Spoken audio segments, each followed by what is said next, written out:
শুধু আমার গোপন ব্যথা কেঁদে কেঁদে কয় কেন আরো ভালোবেসে যেতে পারে না হৃদয়।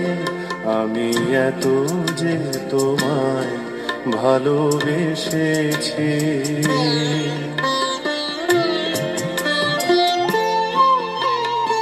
তোমার কাজল চোখে যে গভীর ছায়া কেঁপে ওঠে ও,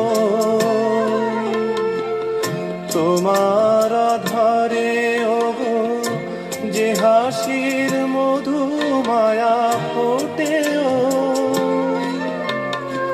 তারা এই অভিমান বোঝে না আমার, বলে তুমি তো আমায় ভালোবেসেছো।